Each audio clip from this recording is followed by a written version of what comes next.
비가 내리고 있고 아마 이 비가 내리고 나면 조금 쌀쌀해질 것 같습니다. 여러분, 내리는 비가 우리 이 촉촉히 대시를 덮여주는 것처럼 오늘 예배를 드리는 저와 여러분이 성령의 단비가 여러분들의 마음속에 촉촉히 적셔지셔서 하나님의 크고 놀라운 은혜가 오늘 이 가운데 넘쳐나기를 원합니다. 우리 한번 옆 사람하고 인사할까요? 하나님께서 성도님을 참 많이 사랑하십니다. 하나님께서 참 많이 사랑하십니다. 그런 것 같습니까? 한 번만 더 인사할까요? 비전의 사람이 꼭 되십시다. 비전의 사람이 꼭 되십시다. 아멘. 늘 강조해서 말씀드리는 내용이지만 하나님은 비전의 사람을 쓰셔요. 그리고 그 사람을 통해서 일을 맡기십니다. 그리고 그 사람을 통해서 일을 행하시는데 엄청난 일들을 행하시는 거예요. 그러니까 우리가 하나님 앞에 비전의 사람이 되어서 하나님이 쓰셔서 엄청난 하나님의 일을 감당하는 주인공이 되는 게 이게 얼마나 복된 자리인지를 모르는 거죠. 성경에 그런 이야기들을 지금 우리가 살펴보고 있는 겁니다. 아브라함부터 해서 이 창세기부터 제가 지금 한 장 한 앞으로 넘어가고 있는 거예요. 근데 이 비전의 사람을 하나님이 쓰실 때에 왜 쓰시냐면 그 비전의 사람을 쓰실 만한 그 하나님이 기뻐하시는 일들이 있었어요. 그 사람들에게는. 그래서 우리도 오늘날 이 시대도 동일합니다. 내가 하나님 앞에 쓰임받기 위해서는 하나님이 주시는 비전을 가진 사람이 되어야 되는 거예요. 그리고 그 비전을 가진 사람이 되기 위해서 하나님이 기뻐하시는 삶을 살아드리는 것이 필요하다고 하는 것입니다. 우리가 오늘은 7번째인데 아브라함, 요셉, 모세, 여호수아, 기드온, 사무엘, 그리고 오늘은 다윗, 뭐 너무나 잘 아는 우리가 인물이 다윗 아닙니까? 이 다윗이라는 사람이 어떻게 하나님 앞에 비전의 사람이 되었고 그 다윗이라는 사람을 하나님이 어떻게 사용하셨는가? 이 말씀을 통해서 오늘 이 시대를 살아온 하나님이 나를 어떻게 사용하실까? 그리고 나를 통해서 하나님의 일을 이루실 일들은 어떤 것들이 있을까? 이런 좀 상상의 나라를 한번 펴보십시오. 우리 그런 거 있지 않습니까? 적금을 붓는 사람이 그 적금탈 그 기쁨을 가지고 매달 이렇게 적금을 넣잖아요. 그죠? 그 적금이 만기가 되면 얼마나 기쁜지 몰라요. 제가 아는 목사님이 힘들고 어려운 과정들 속에 1,000,000원짜리 적금을 tas다고 사모님이 너무너무 기뻐하시더래요. 근데 그 1,000,000원을 만들려면 3년을 30만원씩 꼬박꼬박 넣어야지 1,000,000원이 됩니다.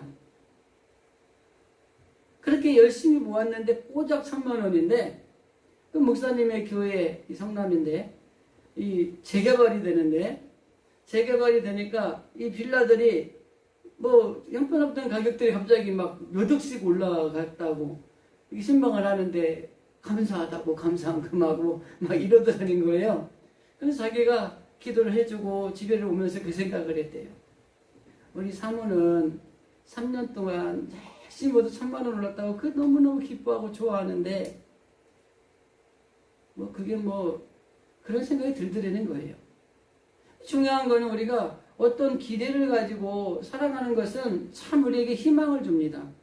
이 활동력이 생성되게 만들죠.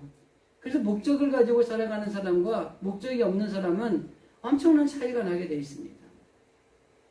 우리 진실의 성도들이 우리 장로님 기도하신 대로 적은 숫자가 모여 하나님 앞에 예배를 드리지만 이 모인 숫자 하나하나가 하나님이 보실 때에 하나님의 비전의 사람이 되고 하나님이 기뻐하시는 사람이 되기만 하면 엄청 많이 모여있는 그곳에 있는 것과 다르지 않게 하나님이 우리 교회를 통해서 우리 교회 성도님들을 통해서 우리의 가정을 통해서 우리가 있는 일터와 사업장과 직장을 통해서 하나님이 놀라운 일을 행하신다는 사실입니다. 한 사람의 비전의 사람이 얼마나 많은 변화를 일으켰는가를 오늘 성경을 통해서 많이 지금 계속 살펴보고 있잖아요. 그래서 당신이 비전의 사람이 되시오라고 얘기하지 말고 하나님 내가 비전의 사람이 되겠습니다라고 우리가 이렇게 욕심을 가지는 게 필요해요. 이걸 거룩한 욕심이라고 합니다. 막 돈을 막 가져야 되고 뭐 좋은 집을 살아야 되고 좋은 차를 타야 되고 이런 욕심은 부리지 마시고 하나님 앞에 내가 어떻게 하면 비전의 사람이 될 것인가, 하나님을 내가 어떻게 하면 기쁘시게 할 것인가, 이런 거룩한 욕심들은 양보하지 마시고요, 여러분들이 투쟁하셔가지고 가지셔야 돼요. 여러분, 천국이 어떤 사람의 것이라 그러죠? 침노하는 자예요. 천국은 그냥 천국이 있구나 이제 가겠지 이러고 있는 사람이 아니라 천국에 들어가려고 투쟁하는 사람, 거룩한 욕심을 가지고 내가 하나님의 나라에 들어가야지 라고 하면서 이 땅에 살면서 그 하나님의 나라를 들어가기 위해서 하나님 앞에, 그리고 사람 앞에, 교회, 모든 일들에 있어서 하나님이 기뻐하고 하나님 마음에 드는 사람이 되는 것입니다. 한 나라의 주권자, 즉 하나의 왕 혹은 대통령이 되기 위해서는 나름대로의 자기의 그 배경이 좀 갖춰줘야 됩니다. 지지하는 사람들이 있다든지, 아니면 내가 어떤 그거를 감당할 수 있는 똑똑하다든지, 아니면 권력을 좀 있다든지, 이런 것들이 있어서 배경이 되어줘야지 이 주권자가 세워지는 거예요. 근데 오늘 우리가 읽은 본문의 말씀 처음에 8절에 보면 하나님이 다윗을 통해서 하시는 비전의 말씀이 뭐냐면, 내가 너를 주권자로 삼을 것이다, 왕으로 세우겠다는 이야기입니다. 여러분, 말도 안 되는 이야기예요. 다윗의 지금 상황이 어떤 상황인지 아십니까? 다윗은 처음에 그 베들레헴 작은 곳에서 이 형제들은 많았어요. 그런데 그 형제 중에 마지막 막둥이였어요.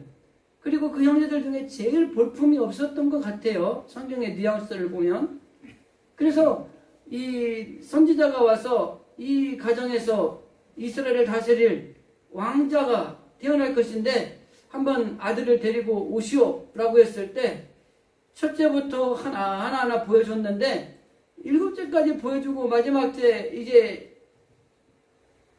없으니까, 이 집에 더 아들이 없습니까? 그러니까 하나 있기는 있는데 보여주기 또 창피하고 볼품도 없고 그런 녀석이 하나 있긴 있어요. 뭐 하는데요? 쫙 가서 양치고 있어요. 한번 데리고 와보세요. 우리 잘 아는 사건이죠.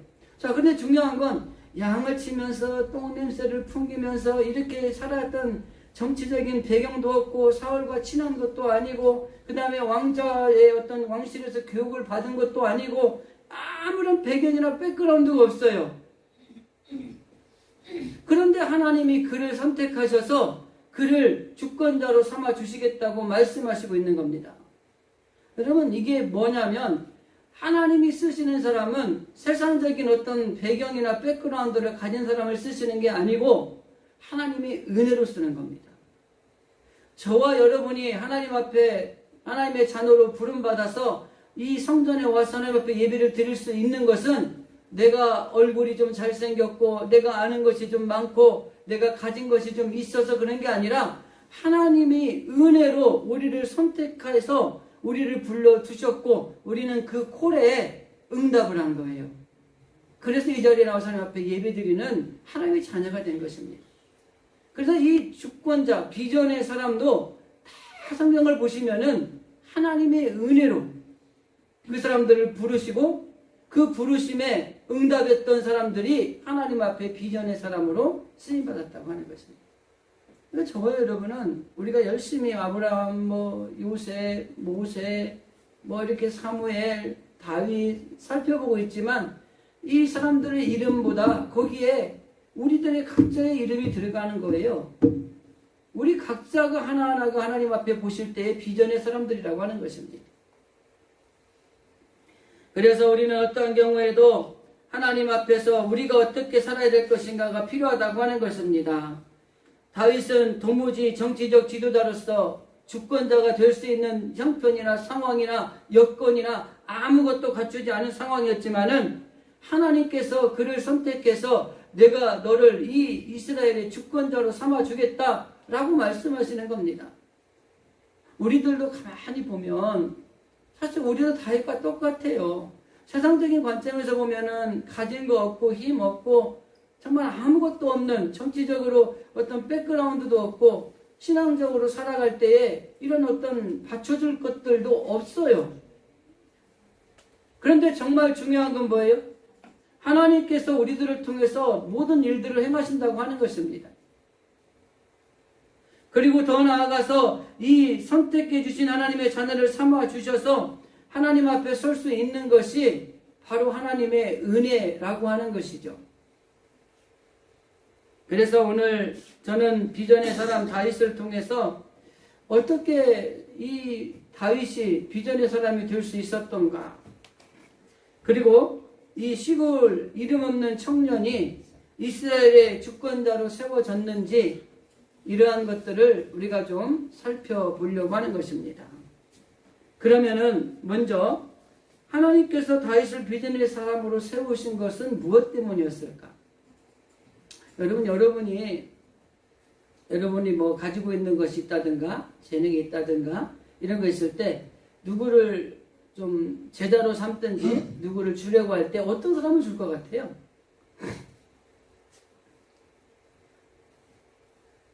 내 마음에 드는 사람을 주지 않겠습니까?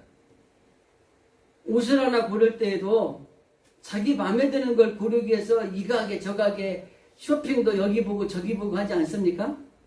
음식 하나 먹는 것도 내 마음에 드는 음식 먹으려고 멀리 있는 동네에 어디 소문났다 그러면은 막 차 타고 막 10km, 20km, 어떤 100km도 가가지고 이 집이 맛집이라며 그래서 거기 가서 먹잖아요.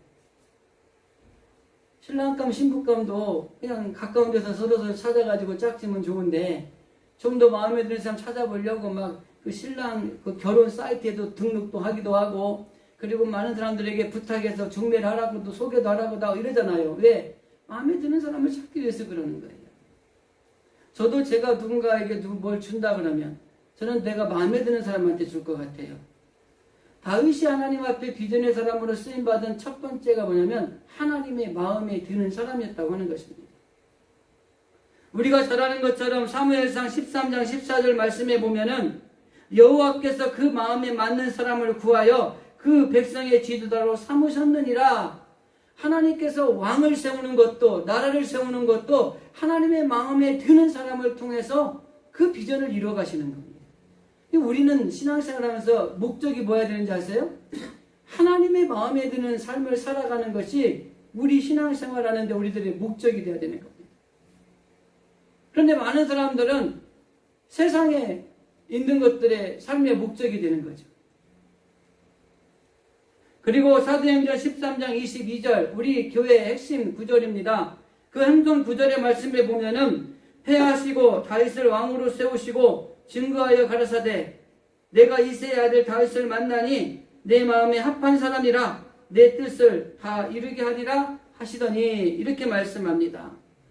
하나님 앞에 다윗이 비전의 사람이 될 수 있었던 것은 다윗이 하나님의 마음에 꼭 들었다고 하는 것입니다. 여러분 자식들을 키울 때도 보면 내 마음에 꼭 드는 자식이 있는가 하면 뭐 자식이기 때문에 내치지 못하고 사랑하고 끌어안지만 참 마음에 안 드는 자식도 있지요. 그런 것처럼 하나님이 보실 때 하나님을 믿는 하나님의 자녀들이 하나님의 마음에 꼭 드는 사람들도 있는가 하면 야 정말 저 마음에 되게 안 드는데 내가 자비 하나님이고 긍휼이 하나님이기 때문에 그냥 봐준다 이런 사람도 있어요. 여러분이 하나님이 보실 때 야 배 목사 내가 정말 마음에 꼭 든다 이런 사람입니까? 아니면 내 마음에 안 드는데 어쩔 수 없이 내가 진짜 끌고 가는 거야 이런 사람이라고 생각을 하십니까? 우리 교회의 비전도 하나님의 마음에 드는 사람이 되자라는 비전을 가지고 늘 평생 우리가 기도하고 그런 삶을 살아가기 위해서 애를 쓰고 있습니다. 그리고 우리가 하나님의 마음에 드는 성도들이 되었을 때에 하나님은 그 사람을 통해서 하나님이 해야 될 일들을 해나가시는데 세상이 감당하지 못하는 놀라운 일들을 행하게 만들어주신다고 하는 것입니다. 그게 물질이 됐던 지식이 됐던 명예가 됐던 권력이 됐던 하나님이 우리를 통해서 일하시면 놀라운 거예요. 여러분 목동으로 살던 다윗이 하나님이 비전의 사람으로 세우시고 하나님의 마음에 드는 사람이 되니까 왕이 됐잖아요. 어떨 게 뭐가 있습니까? 사람도 물건도 그리고 모든 것들이 다 내 마음에 드는 것들을 좋아하게 되어 있다고 하는 것입니다. 그래서 우리가 주목해야 될 것들은 하나님의 마음에 든다고 할 때에 세상적인 조건이나 세상적인 것들을 갖춰서 그런 공로가 있어서가 아니라 전적으로 하나님의 은혜로 되었다고 하는 것을 우리가 알아야 된다고 하는 것입니다. 비전의 사람 다윗의 모습을 보면 전체적으로 아무것도 아니지만은 하나님께서 그를 선택하셨다고 하는 것입니다.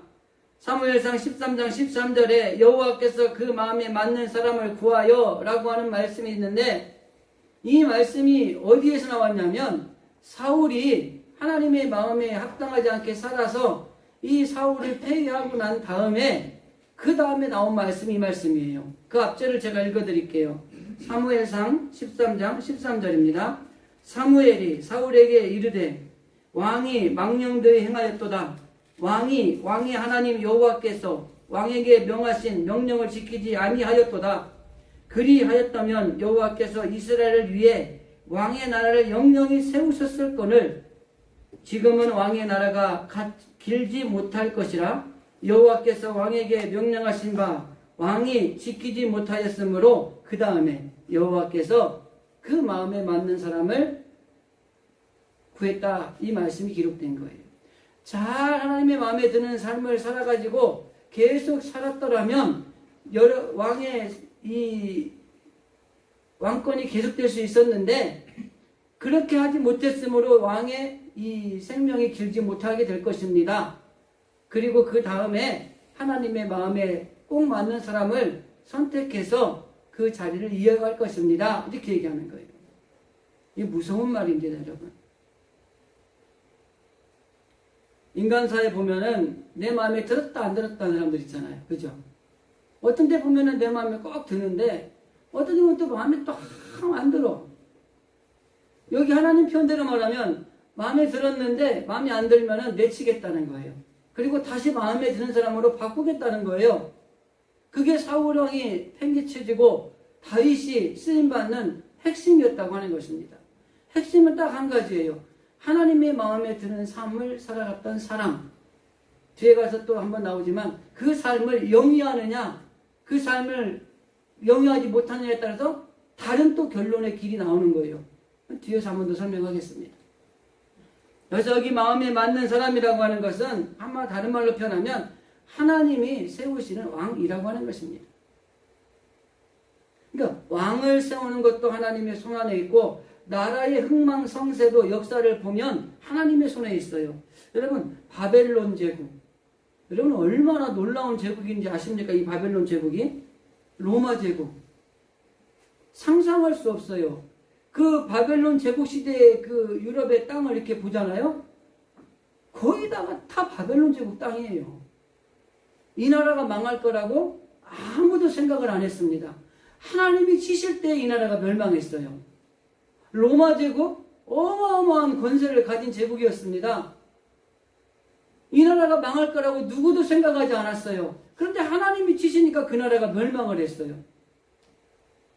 하나님은 한 나라를 세우기도 하시고 없애기도 하실 수 있는 분이고, 하나님은 왕자에 올릴 수도 있고 왕자에서 끌어내릴 수도 있는 분이세요. 그러니까 우리는 하나님을 너무나 좋은 하나님, 사랑의 하나님, 긍휼의 하나님, 은혜의 하나님이라고 부르지만 하나님의 공의의 속성이 있다는 것도 우리가 가지고 하나님을 섬기는 게 필요합니다.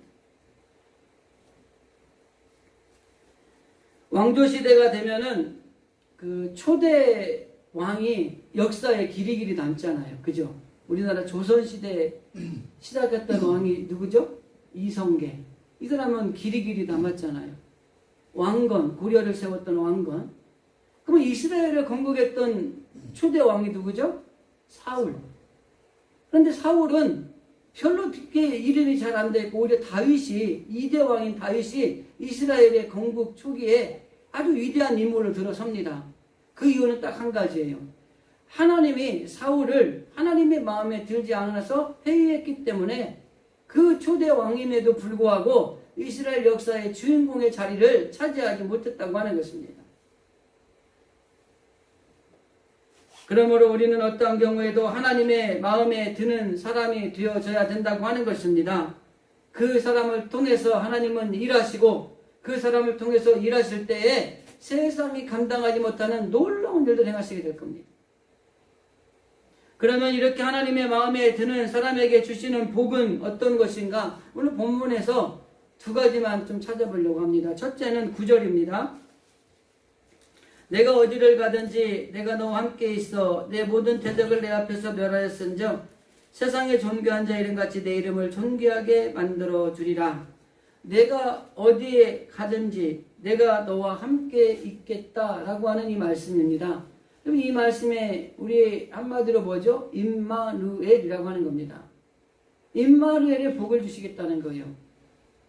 하나님의 마음에 드는 사람에게는 하나님이 항상 함께 하시고 하나님이 항상 도우시고 하나님이 항상 승리를 주시는 하나님으로 너와 함께 하겠다고 하는 것입니다. 그리고 다윗의 역사를 쭉 읽어보면 하나님이 그와 함께 하셨고 그와 같이 싸우셨고 그와 동행하셨어요. 그러므로 해서 그의 앞길에는 형통이 열매가 맺혀지는 삶을 살았던 사람이 다윗이라고 하는 것입니다. 이스라엘 공중법도에 보면은 왕후라고 할지라도 그 왕과 24시간 같이 있을 수가 없습니다. 뭐 우리는 좋은 시대에 사는 거예요. 부부가 같이 있을 수 있는 게. 24시간 있는 게 또 싫은 분들도 있긴 하겠지만. 근데 이 왕후는 왕이 부르면은 가는 거예요. 그렇기 때문에 24시간 있을 수가 없어요. 근데 다윗은 하나님이 뭐라고 말씀하세요? 언제나 어디서나 내가 너와 함께 할 것이다. 여러분 24시간이라 평생 하나님이 다윗과 함께 하겠다는 거예요. 얼마나 놀라운 축복입니까? 그런데 그 다윗이 누구예요? 저예요. 다윗이 장로님들이고 권사님들이고 집사님들이에요. 우리 청년들이에요.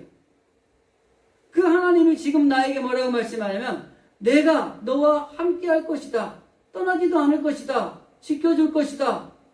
승리를 줄 것이다. 이렇게 말씀하고 있는 그 임마누엘의 복을 받는 사람이 누구예요?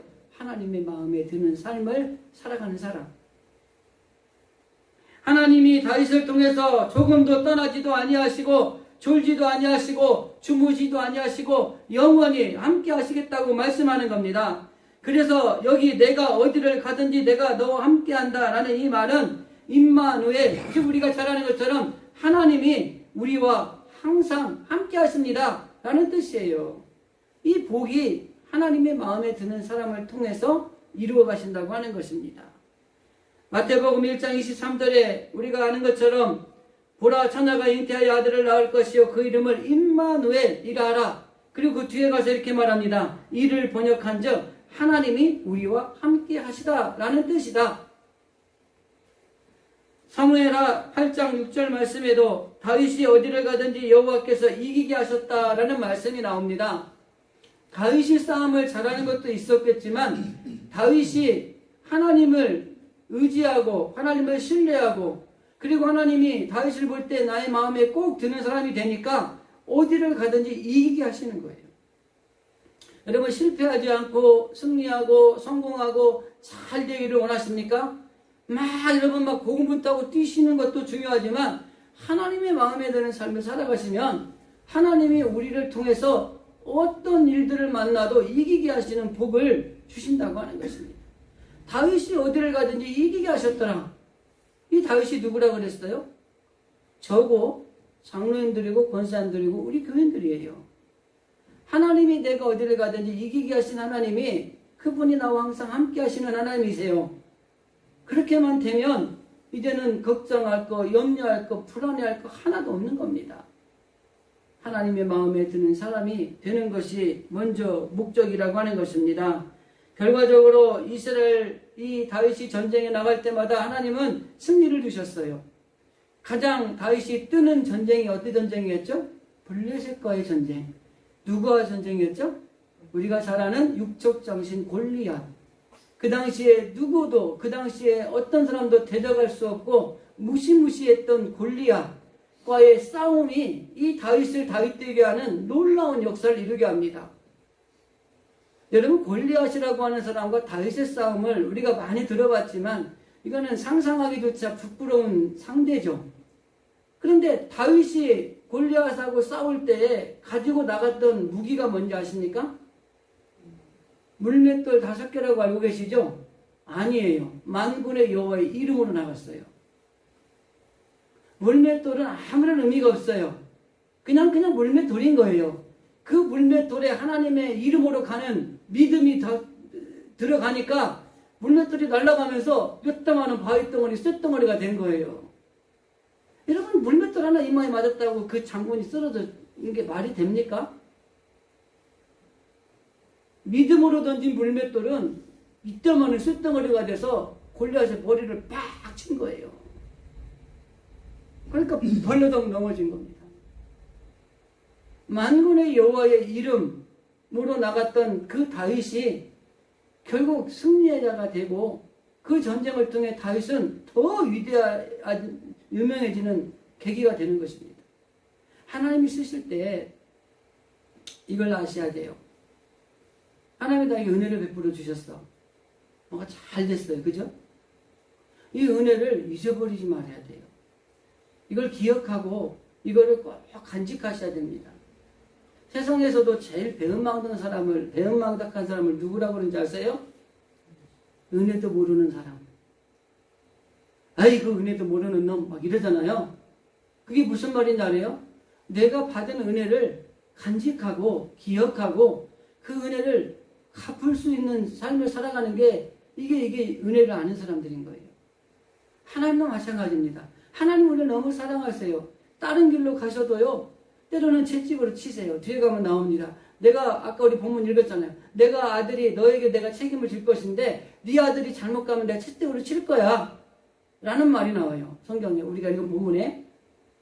채찍으로 치던 사랑으로 감싸던 우리를 하나님께서는 끝까지 보호해 주신 하나님이시라고 하는 것입니다. 그 하나님이 나와 함께 하시고 나의 삶 가운데 동행해 주시고 모든 싸움에서 이기게 해주시고 얼마나 놀랍습니까? 우리는요 지는 이유가 있어요. 가서 막 자기가 혈기 부리고 싸우는 거예요. 성질내고 싸우는 거예요. 가끔 이 사람들 모이는 공동체에 가면 막 큰 소리 치고 승질내는 사람이 있잖아요. 이기는 것 같은데 결국은 패배자가 돼요.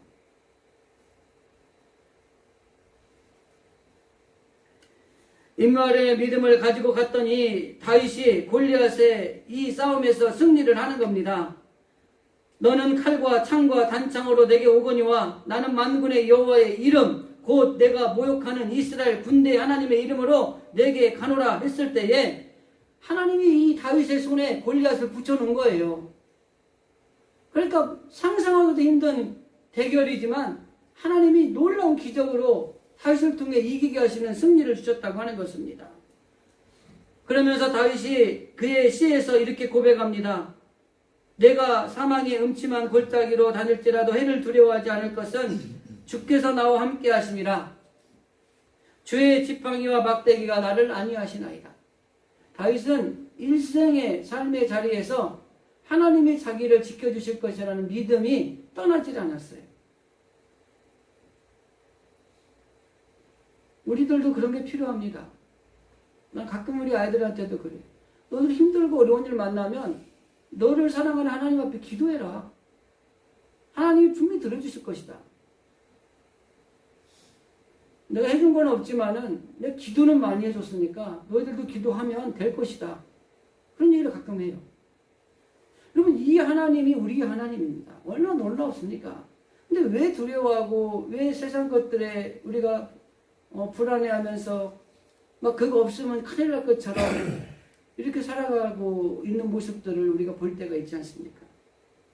성경에 전반적으로 하나님이 우리와 함께 하시는 임마누엘의 모습은 많이 등장을 합니다. 창세기 28장에 보면 내가 너와 함께 있어 내가 어디로 가든지 너를 지키며 너를 이끌어 이 땅으로 돌아오게 할지라 내가 내게 허락한 것을 다 이루기까지 내가 너를 떠나지 아니하리라. 하나님이 믿음의 조상이었던 아브라함의 자녀들을 통해서 하신 말씀입니다.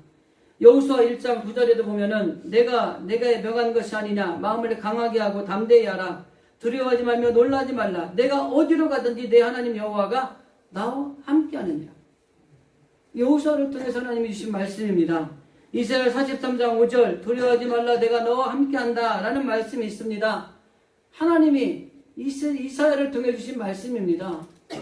그리고 마태복음 28장 20절 마지막 때 내가 너에게 분부한 모든 것을 가르쳐 지키게 하라. 볼지어다 내가 세상 끝날까지 너희와 항상 함께 있을 것이다. 이것은 주님이 모든 사역을 마치고 하늘로 승천하시면서 우리 믿는 자들에게 주신 약속의 말씀입니다.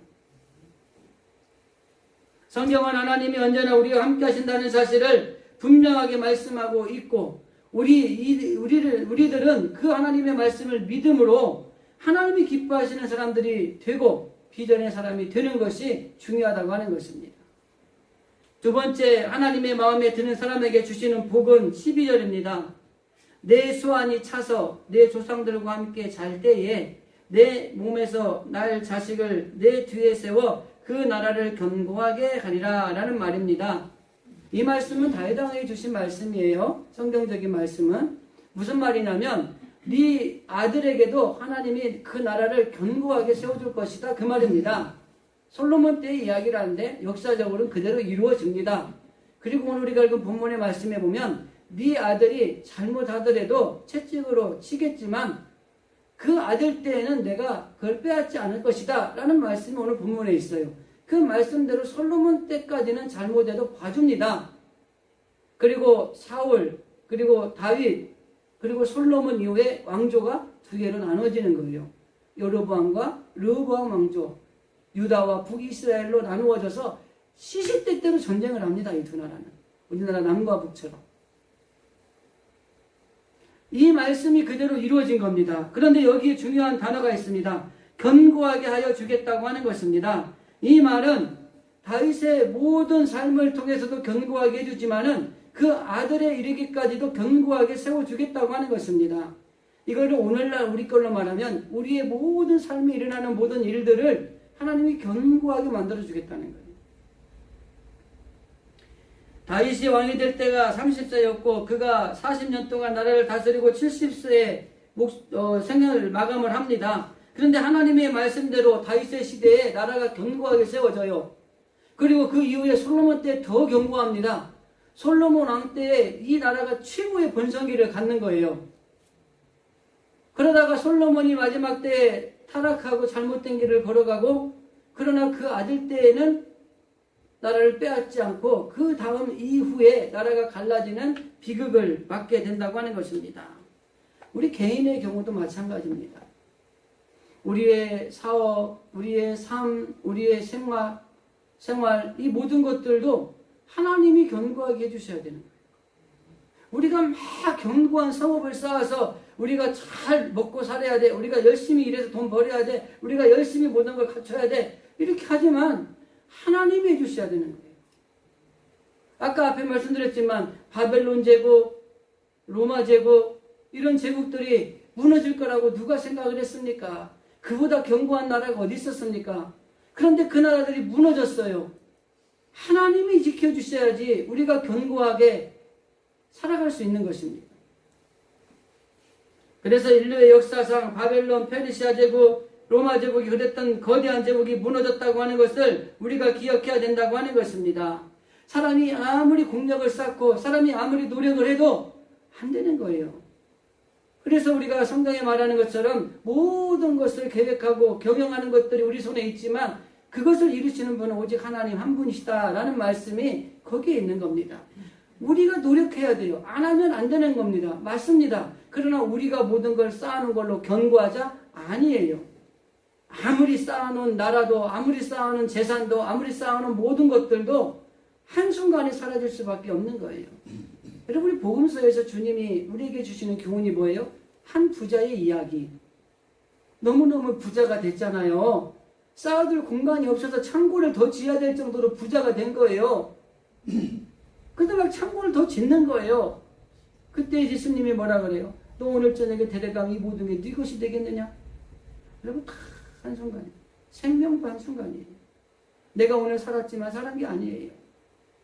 우리 기도할 때 한 주간 살고 오늘 또 주의 날 나와서게 하나님 앞에 예배드릴 수 있다고 하네. 여러분 이게 은혜입니다. 이게. 여러분 아프니까 지난주 못 나오셨잖아요. 우리 김규선 집사님도 못 나오시고. 건강하셔야 돼요. 하나님의 은혜 안에서 사셔야 되는 거예요. 결과적으로 우리가 하나님 앞에 가정, 또 일터, 사업, 교회, 그리고 세계 모든 것들이 오직 하나님이 견고하게 하셔야 되는 거예요. 지난주에 주보를 인쇄기가 고장나서 복사를 못했잖아요. 주중에 양반이 바쁜지 두어 번마다 안 와가지고 어제 와서 고쳤는데 그 사람이 와서 손을 대니까요 얼마나 좋아졌는지 몰라요. 이 세상에서도 각자의 전문가들이 있어서 그 사람들 손 닿으면 견고해지는 거예요. 가지고 이제 색깔도 잘 나오고요. 컴퓨터도 하나 갖다 놓고 있었는데 그것도 설치해주고 가셨는데 잘 돼요. 근데 이 세상적으로도 견고해지는 사람들이 있는 건 분명한데 우리 믿는 그리스도인들이 하나님이 견고하게 해주셔야 된다. 말씀을 정리하겠습니다.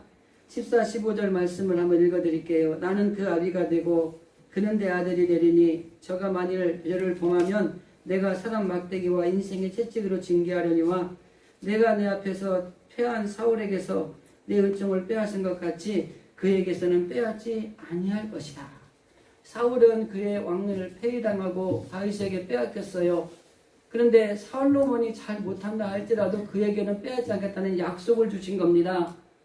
우리 믿는 사람들이 왜 신앙생활하다가 아니면 삶을 살다가 가끔 낙심을 하고 이 곁길로 빠지는 이유가 뭐라고 생각하십니까? 하나님의 은혜를 잊어버리기 때문에 그래요. 하나님이 나와 함께 하시고 임마누엘의 복을 주시고 그리고 하나님께서 우리를 견고하게 세워준다는 이 사실을 잃어버리는 거예요. 그러니까 매번 세상에 닥치는 일들을 만날 때 불안한 겁니다. 그래서 이 길이 아닌가 보다 그러고 다른 길로 가는 거예요. 곁길로 가는 거예요. 정말 중요한 건 뭐예요? 하나님이 우리와 함께 하신다는 이 사실을 기억해야 된다고 하는 것입니다. 그리고 잊어버리지 말아야 되고 하나님이 언제나 우리와 함께 하신다. 그 하나님 우리에게 승리를 주신다. 그 하나님 우리를 견고하게 하신다. 그 하나님이 언제나 내 편이다. 이 사실을 기억하고 있어야 되는 거예요. 그걸 잊어버리니까 불안한 거예요. 두려운 겁니다. 그리고 다른 길로 가는 거예요. 왜? 저 길이 희망이 있어 보이거든요. 세상이 주는 눈에 보이는 길이 하나님이 보이지 않는 길보다 더 확실하게 느껴지거든요. 그리고 그 길을 따라가는 거예요. 그게 돈을 따라가고 명예를 따라가고 권력을 따라가고 그런 것들입니다. 그러나 그거 아무런 거 없어요.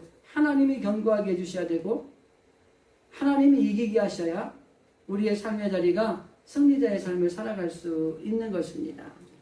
오늘 하나님을 믿는 진실의 성도들이 하나님의 비전의 사람들이 되셔서 특별히 하나님의 마음에 드는 삶을 살아감으로 임마누엘의 복과 모든 삶의 자리에서 견고한 성읍 같은 견고해지는 복을 받는 우리 모두가 되어질 수 있기를 주님의 이름으로 간절히 기도드립니다. 기도하겠습니다.